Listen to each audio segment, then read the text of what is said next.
Shri Pradyut Bordoloi ji. Thank you, ma'am. Exactly about fortnight before, the Honorable Finance Minister presented her budget. The C voter carried out a survey asking respondents about what would be the anticipation of the budget and beyond the budget. Madam, you'll be surprised to know when the figures were given to the public, about 37% of the people, they responded saying, irrespective of the goodies that probably would be forthcoming in the budget, that life of common people would only be getting harder for another 1 year or before and after that. Madam, you'll be surprised to know that 2/3 of the respondents say that the prices have only been skyrocketing since 2014. About 50% respondents have said that the inflation has directly hit their lives and it is becoming worse. Madam, this is the highest level of pessimism probably registered in over a decade. And Madam, these are not cold statistics. These are the real fears.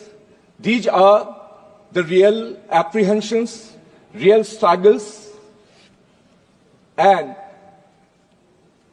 real agonies. So I hope that the Finance Minister and the government try to understand the fear of the common people. Madam, in 1991, when former Finance Minister, late Prime Minister, Dr. Manmohan Singh presented his budget, he quoted Victor Hugo. He said that no force on earth can stop a good idea that whose time has come.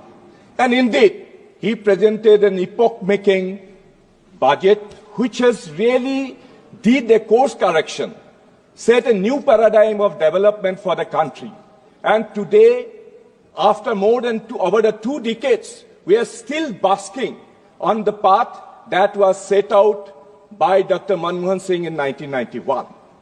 But more than 2 decades, our Finance Minister has given a budget.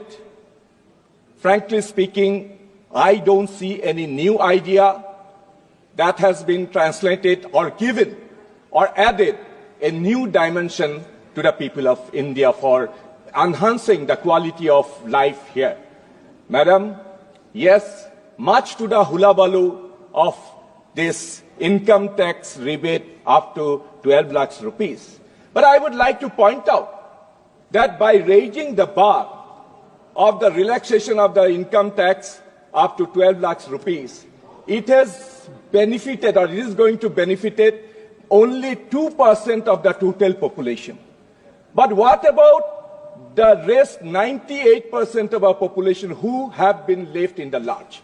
Madam, today I would like to cite just 4 examples of 4 persons, common people.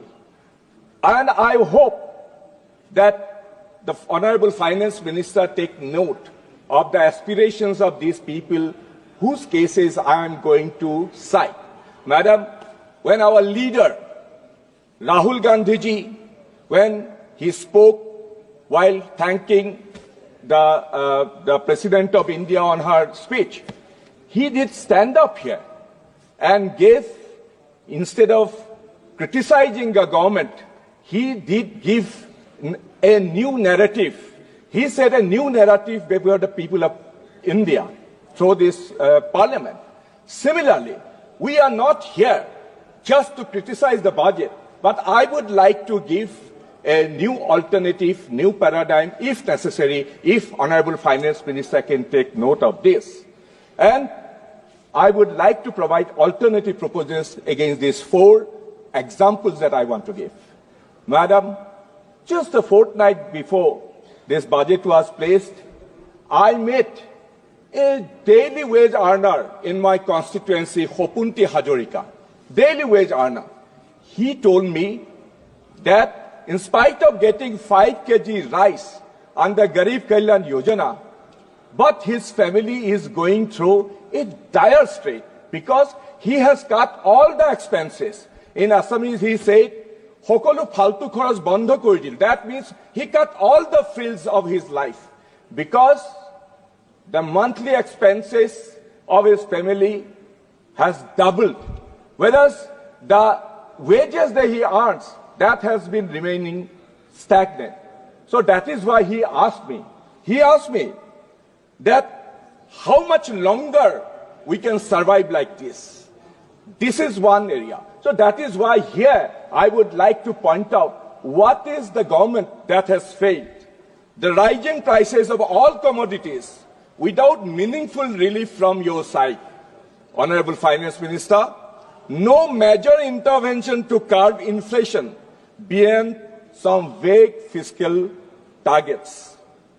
And widening income disparity with corporate tax brackets, but no direct support for the struggling families. Madam, here is the alternative proposal from us. Expand and strengthen food security. Increase allocation of PDS, universalize free ration distribution for next 2 years. Number B, increase MG and NREGA wages and expand minimum work days. Raise daily wages to match inflation and ensure 150 guaranteed work day instead of 100. C, direct income support. Expand cash transfers for low-income families modeled after the global best practices in inflation relief. And reduce GST on essentials, slash GST on food, medicines, medical insurance, and household staples to each daily cost. Madam, another example I want to give, I met this young graduate from Orissa, Dipankar Mahapatra, about a month ago in a railway compartment, just 25-year-old, and what he told me during the conversation, that for the last 3 years, he's been applying for jobs. And he's told me a degree means nothing anymore because there are no jobs. I was wondering, talking to him, how would I instill hope in his mind? Because he is in a hopeless situation. Madam, where did the government fail? Honorable Finance Minister has been given this budget, annual budget, this is the 8th time. But where have this government failed? Unemployment at a decade high level despite of a perceptibly high GDP growth. Skilling programs with the changing times that fail to translate into job placements. And MSME and unorganized sector, India's largest job creators, are struggling due to poor credit access and centralizing of economic activities. Madam, here is our prescription from our side. Expansion of economic activities. Put more money in the pockets of the lowest income groups so that demand for consumption increases.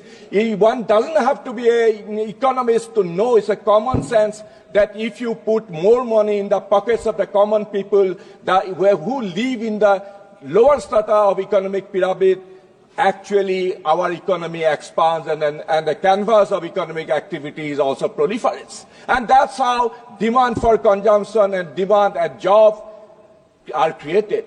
But this government is doing nothing. Public sector hiring push should be given. Fill 2 million plus existing government jobs, vacancies within the next year. Demand-driven skilling program and MSME revival fund is utmost necessary. At the same time, like MG and NREGA, urban employment guarantee scheme should be initiated. A national employment guarantee program for cities modeled on MG and NREGA should be also initiated in this country. Madam, third example I want to give. This is This is Nidhiram Bordol, another farmer from my constituency, madam. Has been a farmer, but vagaries of nature, the untimely floods, all his crops are destroyed. So he doesn't have a future. What he told me, our land and waters have become unreliable. Yet this budget does nothing to protect us. Your failure, no dedicated climate resilience fund despite extreme weather losses, lack of disaster insurance for small farmers and unorganized workers, and weak urban climate planning leading to flooding and heat waves. Madam, these are the few examples that I wanted to give. And these actually reflect the aspirations of the people. And Madam, I want to say just few words before I conclude. Madam, it is not a stupid idea that an elected representative like me stand up and say something. What I would like to say that life continues, but we have to try to make life more meaningful, and that is why I'm saying your budget you may have tried to solve a popularity problem of your government, but it has not solved the problems of our people. It has not given new idea, new dimension, or it has not addressed the feeling of hopelessness that is all pervading in our country. Thank you.